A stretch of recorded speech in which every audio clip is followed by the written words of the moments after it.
Hello everyone, after a really long pause. Let's start this next live stream with incredible Tom Smalley. Let me know, how are you doing?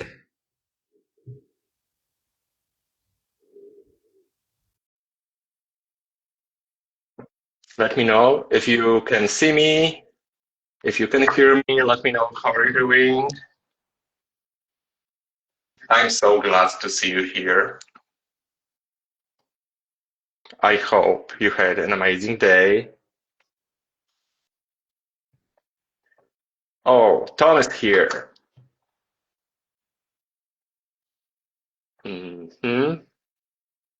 Go live with Tom.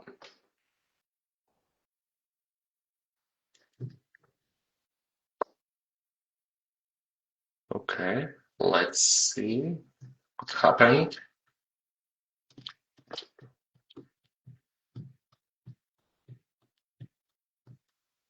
Once again,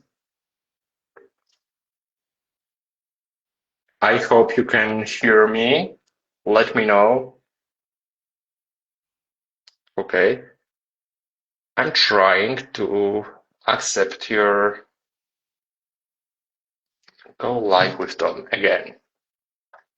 It's a common problem here, so no worries. We have time and we will figure it out. Once again.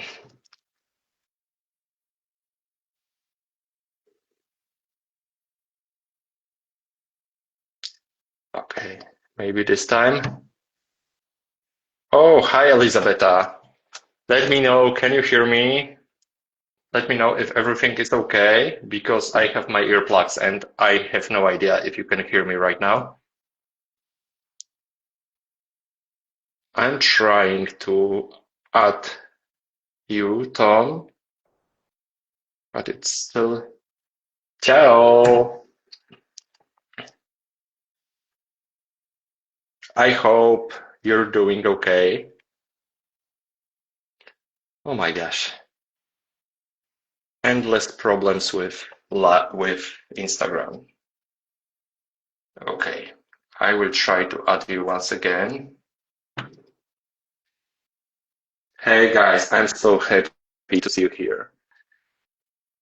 Yay! Yeah, there we go. We've got this. Nice. Instagram is crazy. Hey Tom, how are you doing? How are you? How are things? Oh, it's pretty hard at the Yeah, moment. Pretty hard time, but I will figure it everything out, and I hope the future will be much better. I hope so So too.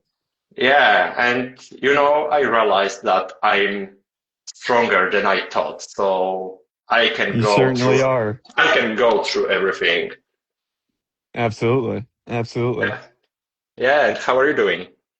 Good, man. It's I'm in a weird place too. I think I'm you know, working a lot and sometimes you don't see that progress and you don't think things aren't happening the way, you intend, and it's hard to stay disciplined and make sure that you keep Yeah. doing what you need to keep showing up even though you're not getting the results you want, and just know that they'll accumulate eventually and it'll happen. So kind of in a stage of trusting that the work will pay off, and so I hear you. I'm definitely in a weird season right now.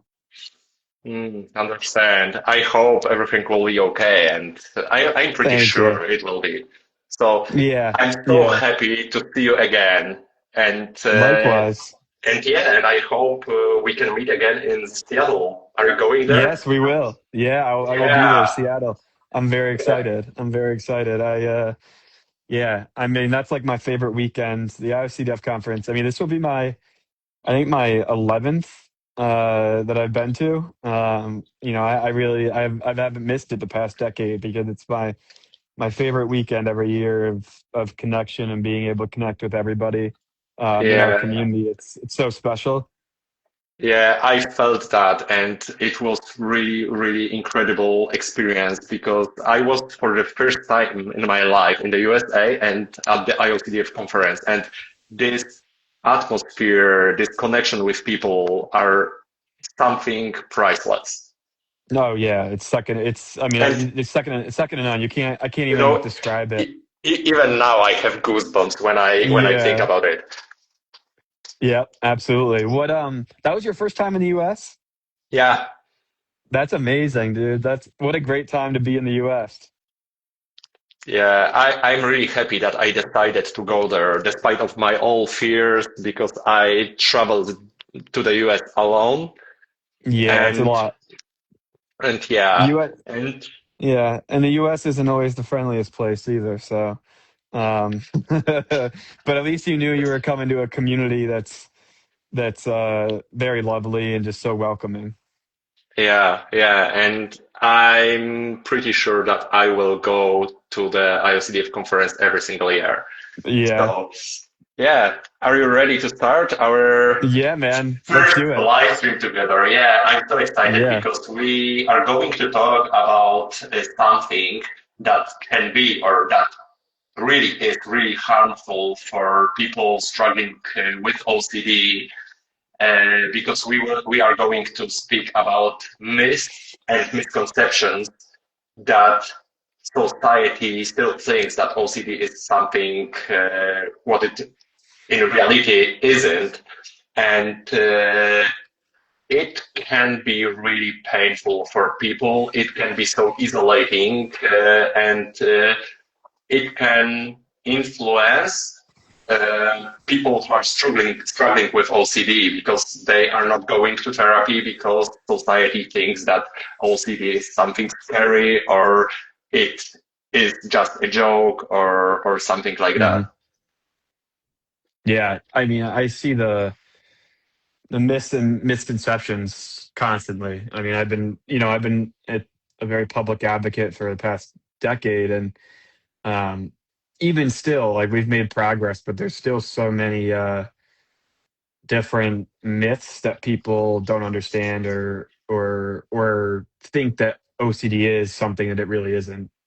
Yeah, absolutely. And what is the biggest myth you hear about? I think the thing that I always like to emphasize is like people tend to think that it's fun or like Mhm. quirky, right? Like that's my Yeah, biggest. I think that's one of my biggest pet peeves, and probably one of the biggest myths and misconceptions I see um is like people think that it's fun and quirky to do the compulsions and have OCD. And that's like one of the biggest things I think I'm trying to actively always squash is like, hey, this isn't fun. This isn't a choice. It's not exciting to us. yeah, absolutely. And I also, sorry, and I also think that, oh, sorry. Mm.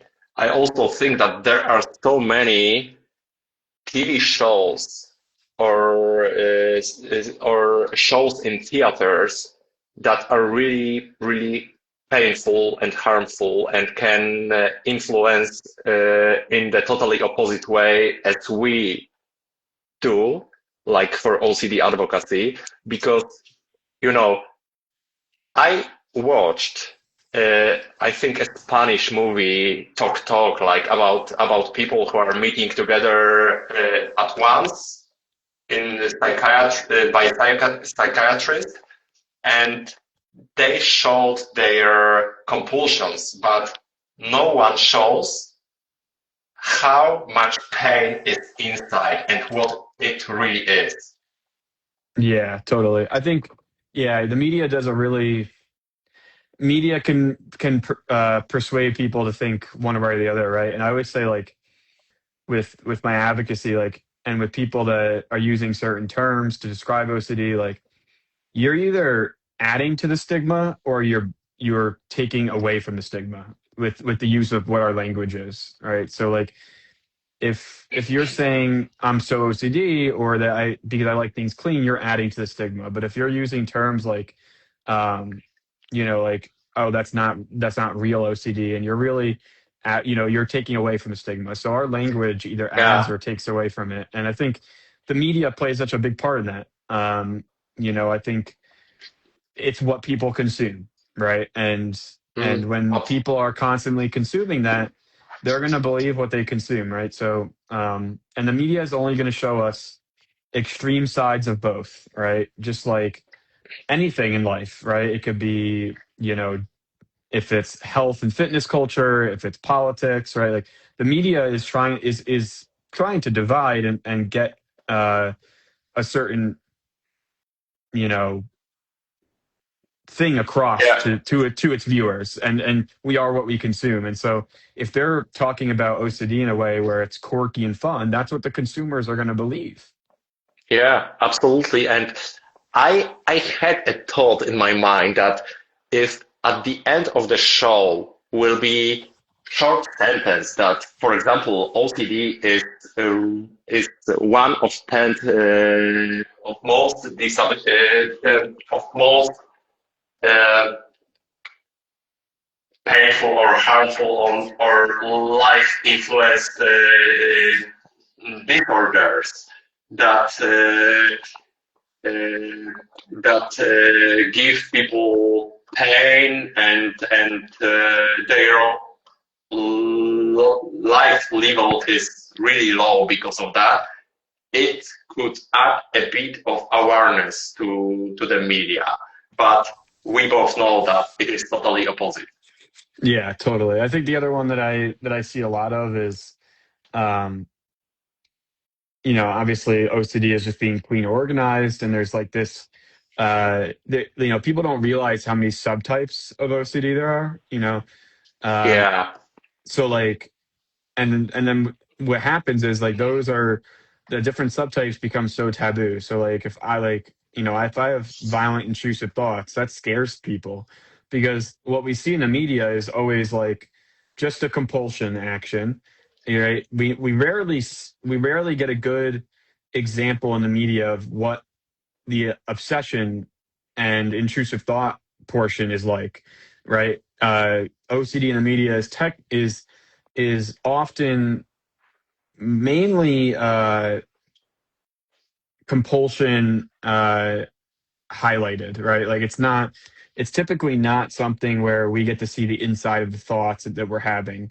I think we're starting to try to move that way and try to highlight that. Like I did a video for OCD Awareness Week this past year that was like the thoughts, not just the compulsions, but like what I go through each day with the thoughts. Because like I just yeah, did a voiceover because I think that part is really equally as important as just seeing the compulsions. Because when you see the compulsions, when people that don't know what OCD just see the compulsions, that's when I hear well, if you can just stop doing them, if you just try harder, right? Or if you just decide to stop doing the compulsions, you can stop. And they don't realize that the thoughts are attached to them. yeah, absolutely agree. I just have to say hi to Martina because we work together in the same office. So I hey love it. Martina, nice to see you here.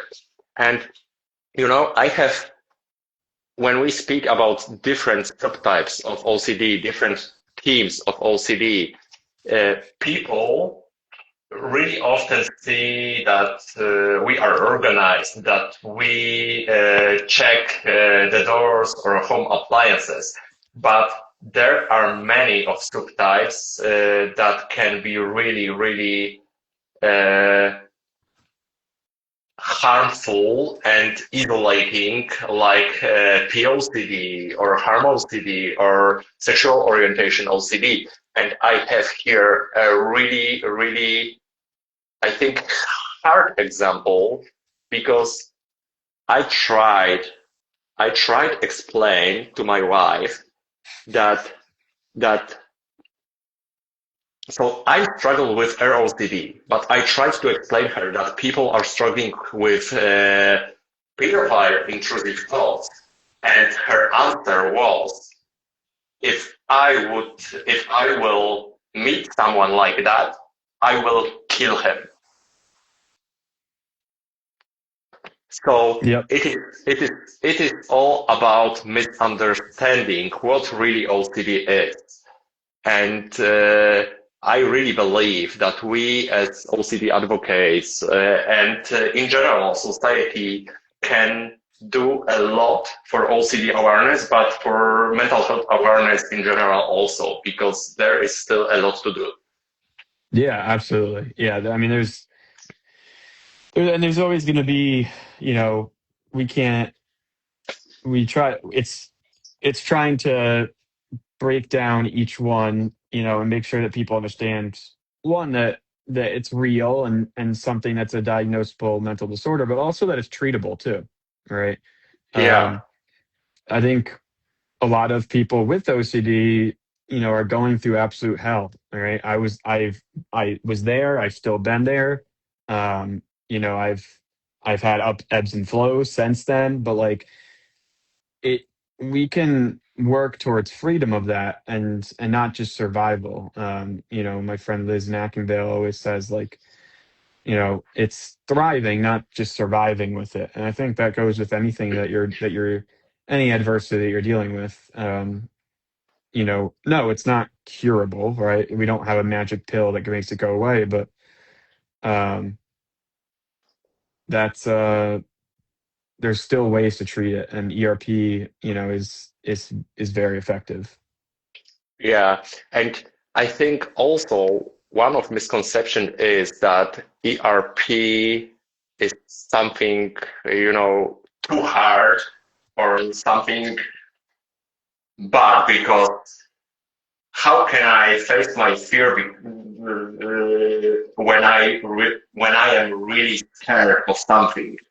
But people have to understand that ERP is not that you choose to be exposed for a really heavy exposure or something like that. But this is rule of small steps. And of course, exposures isn't the exposures aren't something what we like or what we are comfortable with, but they are really important. And this is not about jumping into the bin full of dirty things, but this is building a tolerance for discomfort.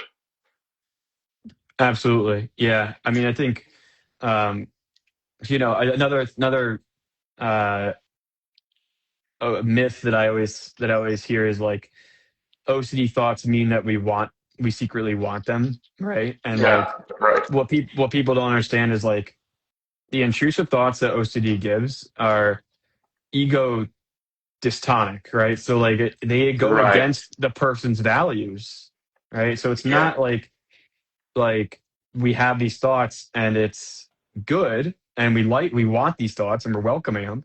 They go against our values and morals and what our character are. Like I don't know anybody in the OCD community that's not the most empathetic, kind human being. Like it is the Yeah. best community I know. Like everybody that I've met with OCD has such a deep understanding of values and what they want, and what they care about and caring about others and being kind to others. Like these aren't thoughts that go with our values, they go against our values. And so that distress comes from how unacceptable the thoughts feel, not from the desire of wanting them, right? The distress that we have from these Yeah. thoughts is from how strong they are against our values. Yeah, yeah, absolutely. And I think this is the first point that people should understand that these intrusive thoughts are unwanted thoughts against our values. We don't want them, and so OCD hits for what we take care the most. And uh, and yeah, I think there is also a lot of misconceptions and myths. So like, for example, I heard many times that why you can't just stop thinking about it. Let's do some exercises, go for a walk, or do something, and you will be okay. This is, Right. and if it will be so simple, no one will struggle with OCD. Yeah, totally. Yeah, I mean that's a really good point. Like I think a myth would be like avoidance is a healthy coping strategy for OCD. It's not, right? Like avoidance feels protective, right, in the moment because we're going away from our thoughts, right? We're actively avoiding the situation, but it actually just strengthens our OCD over time by teaching our brain that fear needs to be escaped rather than sat with and sticking with the uncertainty, sticking with the ick, as Teddy Dunn would say, right? So like, Yeah, it's very interesting that like avoidance is not an answer to coping strategies and recovery. yeah, absolutely. Avoidance, reassurance, these are Yep, coping mechanisms that really uh, make our OCD worse. totally, totally, yeah, yeah. And I think, I mean, I still fall into the reassurance trap, and I think I'm at a point too where now, like, I know when I'm asking for reassurance, right? I know in my gut when I'm asking for reassurance from my OCD, and my loved ones also know that too. Yeah, They've been around OCD long enough and have studied, what it's like and have seen me advocate. Like they know when I'm asking for reassurance. So that's like a really, really big thing is like, hey, yeah, avoidance and reassurance aren't part of recovery. yeah. OCD is so tricky because our body thinks that through reassurance, we can feel a relief and we feel better for just a moment. But I fell for this trap so many times, I think like million times, Yeah, again and again. And I'm aware that this is OCD. I'm aware that this is not helpful, but we still falling for that. totally, And totally.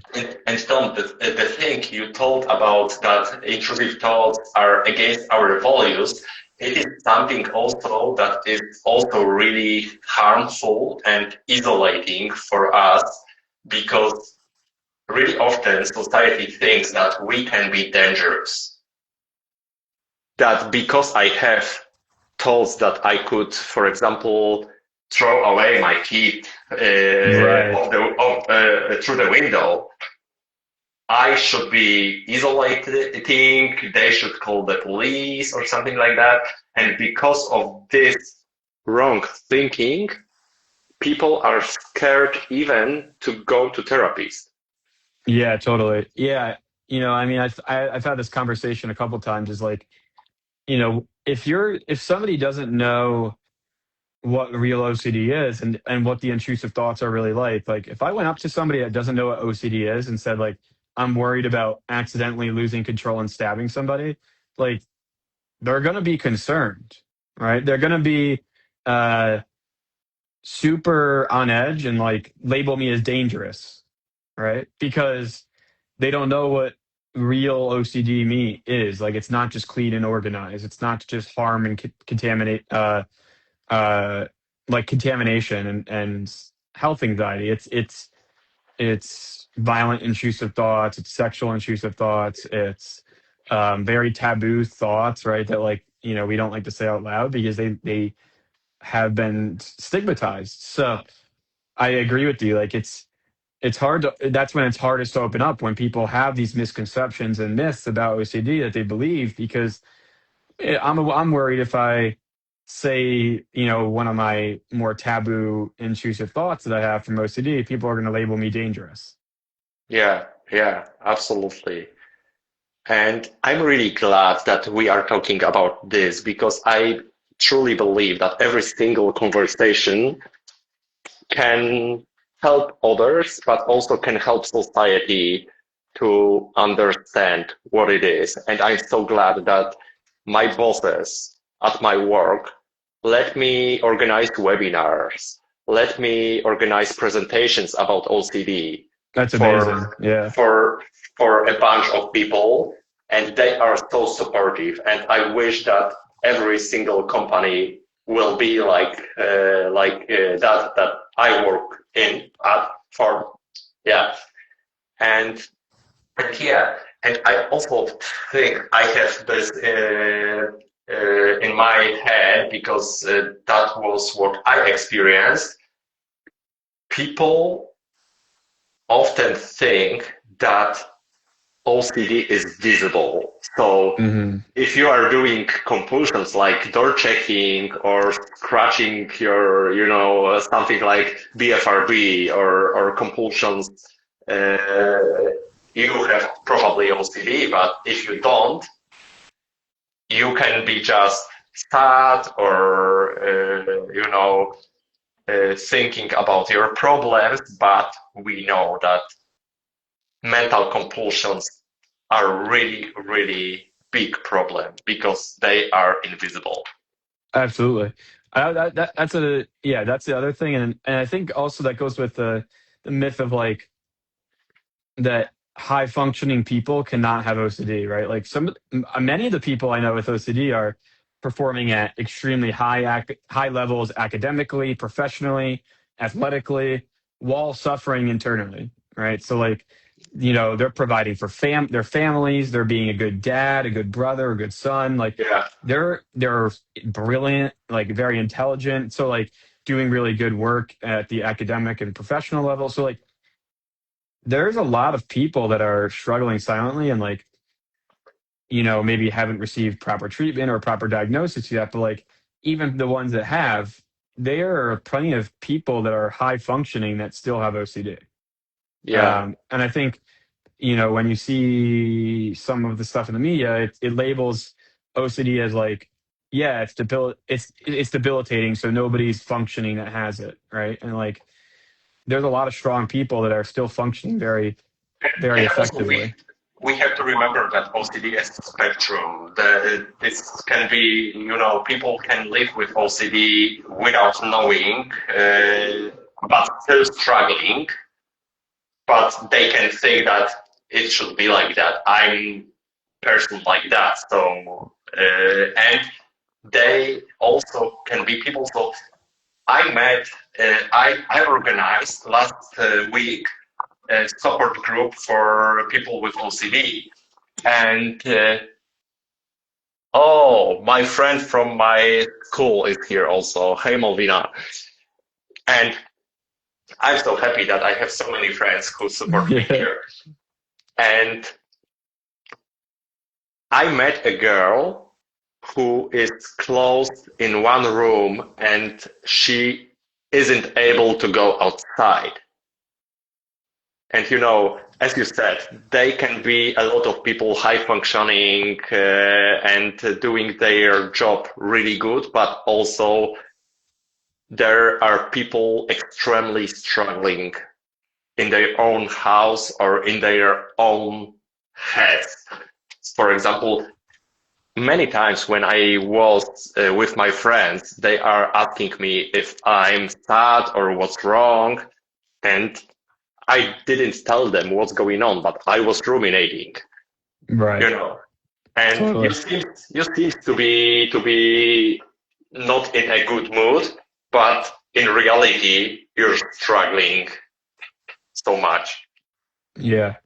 There's a question, ERP or medication. I think that goes along with the myth that like medication will completely cure OCD. I've been doing ERP for, since I would say probably like a year after I was diagnosed with OCD, I started actually doing real ERP. So probably like 7 or 8 years now.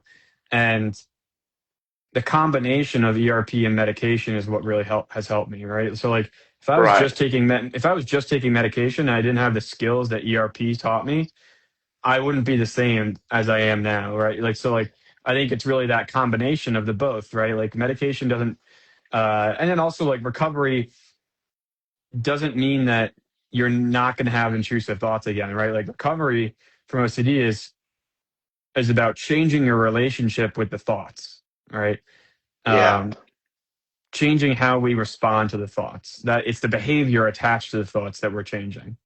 And this is also a big myth that so many people with OCD uh, think that after after therapy we will not have intrusive thoughts anymore. And this is not true because we can't control thoughts, but we can control how we respond for these thoughts. Yeah, exactly. Yeah, it's very tough to gauge like what thoughts to give into, right? But like the reality is like we know when it's an irrational OCD intrusive thought, right? And so Yeah, right. I think it's really I think it's really important to understand what recovery really means too, right? And I think, you know, the best clinicians I've been around really define in the beginning what recovery looks like, right? We can't expect people to live up to expectations we don't voice, right? So like, or that we don't set, right? So I think like understanding like what recovery means in OCD and understanding that it's not linear, right? You're gonna have Right. days where it's not just like, hey, we go to once you start going to ERP, everything just gets, you know, you're going down the yellow brick road, right? And it's a grind, right? I think that's another misconception that treatment for OCD is easy, right? We're not sitting on a couch just talking about our feelings. We're actively engaging in exposure work that is going to trigger some Yeah. anxiety. Yeah. Or, people can also think that I am in therapy for 1 year or 2 years. It is something wrong with me. But we know it's not true. And also, when we fail, it's not true that we should start from the beginning, because, as you said, OCD recovery isn't linear. Yeah, it's not, right? I mean, even still, I have days where I'm like, I'm getting my I'm getting my butt kicked, right? I'm getting my butt kicked from Mm, OCD today, and but it's still we still have the ability to respond, right? yeah, I think that's a really important conception that our uh, idea that we need to understand is like how we respond to the thoughts is what we're training in ERP, right? yeah, There's a quote from Viktor Frankl. They attribute it to Viktor Frankl that my therapist had told me like a while ago is like between stimulus and response, there's a space, right? And that space is our power to choose our response. And in our response lies our growth and our freedom. And I think that really encapsulates what OCD recovery and treatment is like, right? Right, we have a stimulus of this intrusive thought, and before we respond there's that space, and it's a quick space for us with OCD, right? right. This But gap, this it's little very gap. small, all right? But in that space is our we have the power to choose our response, and once we start learning how to sit with those thoughts, that's how we start training that space and that power to choose our response effectively, and that's where we get our growth and freedom from.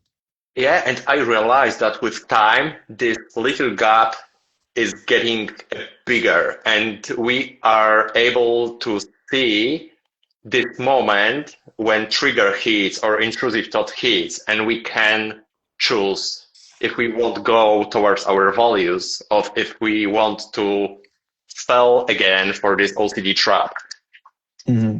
Yeah, And totally. and I can see also here questions, and I think this is really important to say this out loud, because this can be also misconception that Instagram, social media, ChatGPT can be a therapy. It's not. No, it's not. We It's are, we not. are, so I am not a therapist, and I told people, I tell people every time that I'm not therapist, but we know if people struggle so much, they are looking for help everywhere, totally everywhere. And we have to say this once again. This is not treatment. If you need help, if you struggle, go to therapist, go to psychiatrist. And yeah, Yeah, totally. I mean, I think I know, I'm fortunate I live in an area where treatment's accessible. I understand that, in different countries, different cities, it's yeah, different rural areas where there's lack of treatment. It's tough, right? But I agree with there's a lot on social media that you're going to see, and there's a lot of people that are going to sell their quick fixes. But the real thing you wanna go to is and gravitate towards is real effective ERP. yeah, right. And also, I think this is also what we said a few moments ago about medications and about therapy, because as many individuals in this world, as many combinations of treatment and of Yep. therapy and o, Tymek, chcesz powiedzieć cześć? Chodź, tam w plecaku. Chodź się przywitać. Hello. Hey. W plecaku są. So I... Okay, ja spokojnie angielski. So I met people. Yeah, okay. I have to stay present. Yeah. Yeah. So I met people who told me that their psychiatrist told them that only medications for OCDs, and therapists that told people that only therapy. Oh God. That's a good I that's a need good choice right there. I need this. That's a good choice. That's a good choice. I like that. I like that. Możesz powiedzieć Harry'ego.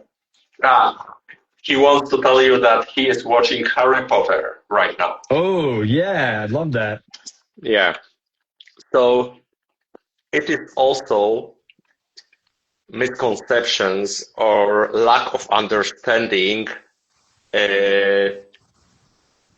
for therapists and for psychiatrists, because this can be really harmful for people. When I went to psychiatrist when I was 18, psychiatrist told me, just take SSRIs, that's it. And I decided to not do this because Yeah. I think he is crazy. Why 18 years old teenager should take medications? And I lived with OCD for almost 30 years without proper treatment. It's crazy. It's crazy. Yeah, and I think that's been the mission is get people treated and diagnosed earlier, right? I think there's such a lack there. I'm curious for you, so you post awesome memes about OCD, right? And you provide some humor in it too. But I think I would be interested to see, or hear what your experience is with this myth, right? If you can joke about it, it must not be that bad, right? And I think people have a Yeah. misconception of oh, they're joking about it, so it's not serious, right? But humor is a way we cope, right? And humor is often survival, not proof of wellness, right? Yeah, I'm totally agree, but I'm also aware that there is a really thin line between trivializing OCD Yep. and between educating people using humor, because Right. I truly believe that in my memes or reels are something deeper than only laughing from OCD. But Exactly. I saw many accounts where OCD is like a, Christmas, obsessive Christmas disorder or something Right. like that. Right. Right. Yeah, totally. Yeah, I think what you're doing is great because your memes are funny, but they also dive into pieces of OCD that people might not even realize exist. Yeah, my friend, a friend of mine, when I got diagnosed and I showed him my account, he told me he had no idea what really OCD is. But when he saw my memes, he told me, "Okay, I get it. What you're going through." Right. Yeah. Yeah. So I think there is that misconception of like just because somebody can joke about things doesn't mean that it's not serious, right? So there's a time for laughter, and and sometimes sometimes that is used as a recovery and an outlet, right? Humor is an outlet, just like creative arts is an outlet for people, right? Like there's different outlets for people, and I think that Yeah, um, and I think there's also uh, a really powerful way of using humor to educate too. yeah, absolutely. And I know that it's much easier to show people what OCD is using humor than showing them a book about OCD or something like Right. that. And I'm pretty sad about this that so many amazing therapies uh, have not many followers or their accounts are not reaching many people. But I also know that entertaining content can be super helpful and can do something really good.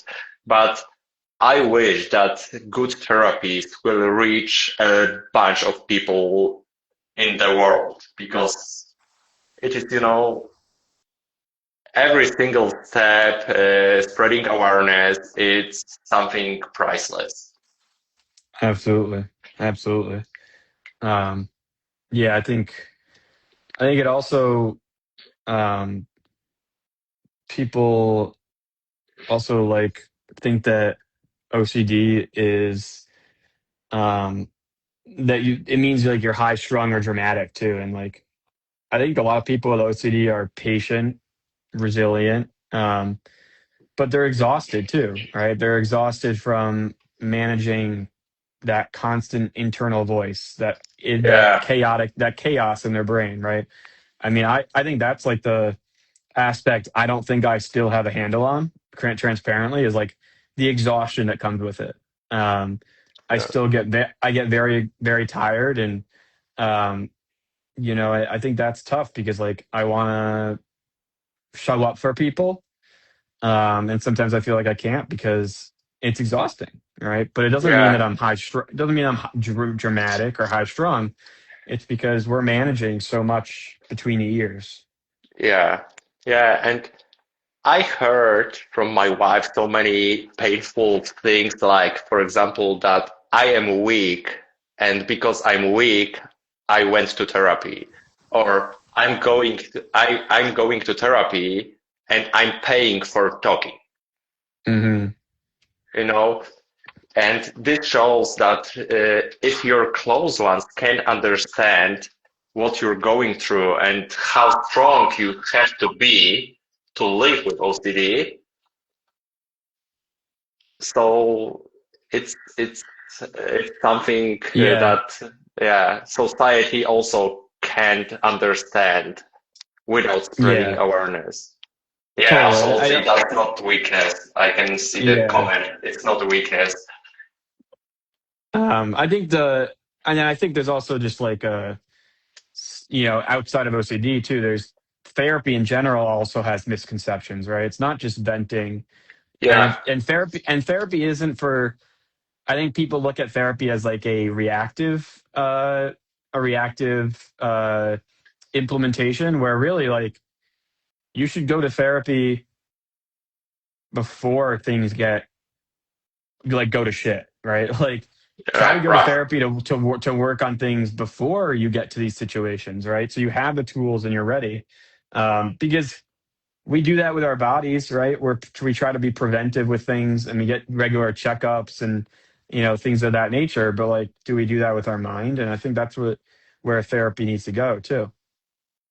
Yeah. Yeah. Absolutely. And Tom, what do you think about this? That OCD is a superpower.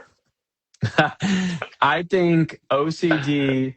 Um, I think the experience and the skill set of being resilient and adaptable that OCD brings people is a superpower. I don't think I don't like labeling OCD itself as a superpower, but I Yeah. think the traits that it develops while you're going through it and while you're battling it definitely is a superpower. Yeah, I can see this also that in my therapy in OCD treatment, I've learned a lot of strategies that I can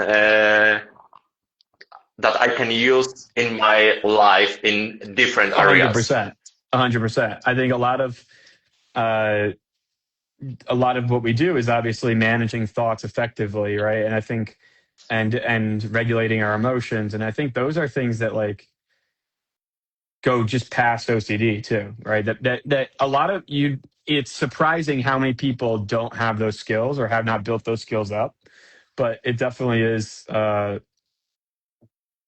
Yeah, apparent when you start noticing it. yeah.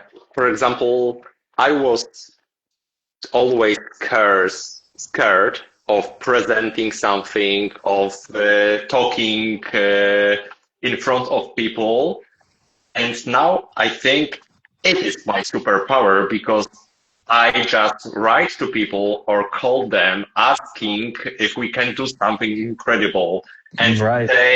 they tell me that sure, we can do this. And I feel that this is superpower because people can feel how person you are, what person you are.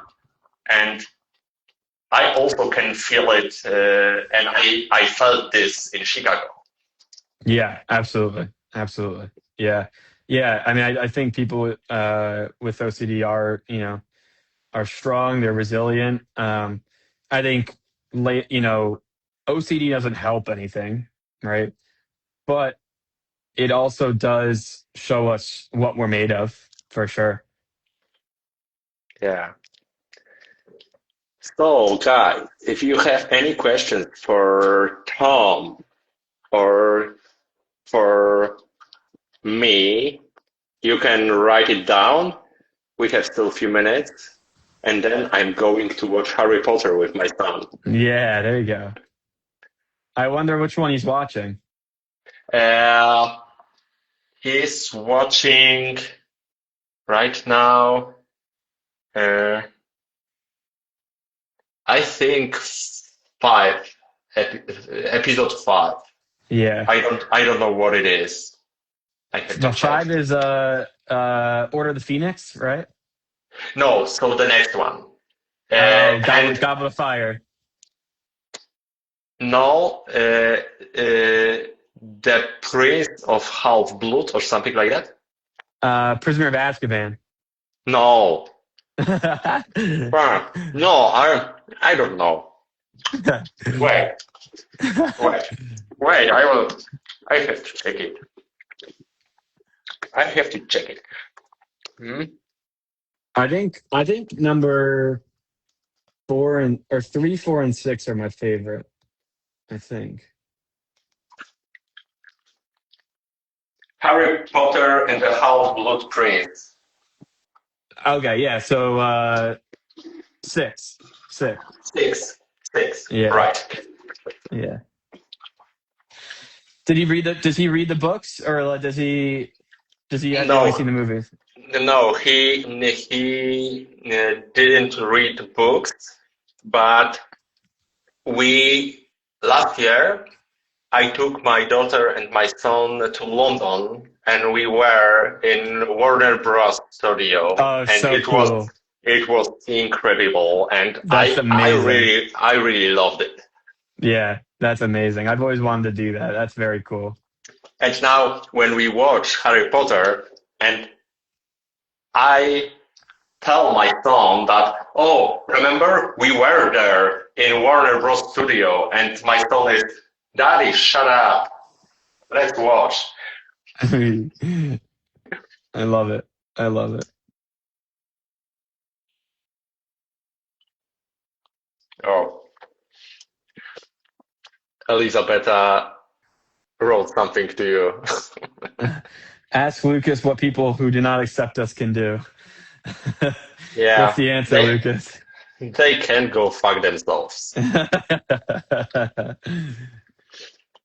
Oh, gosh. Yeah. So I realized that I want to spend life with people who are valuable and and I can be myself with them. So Yeah, absolutely. I mean, it's it's really important to audit your circle, right? And surround yourself with people who let you be your full authentic self. And I yeah, think as I've gotten older, I've realized that it's very easy to try to gain approval from everybody, and once you start doing that, you fall into a dangerous trap. And the reality is, the right people will gravitate towards you. And what I'm realizing now is like quality over quantity too, right? Like yeah. I'd rather have three close people in my lives than this huge network that is very surface level. Absolutely. So, guys, I wish you amazing people around you, and yeah, it was incredible conversation, and I'm Yeah, this is great. so happy, and I can't wait for Seattle. I'm so excited for Seattle. Yeah. So, thank you, Tom, Of for that course. conversation, Yeah, thanks for and inviting me. yes, see you next time. Sounds good, my man. Yeah. Bye. Enjoy Harry Potter. Thank you so much.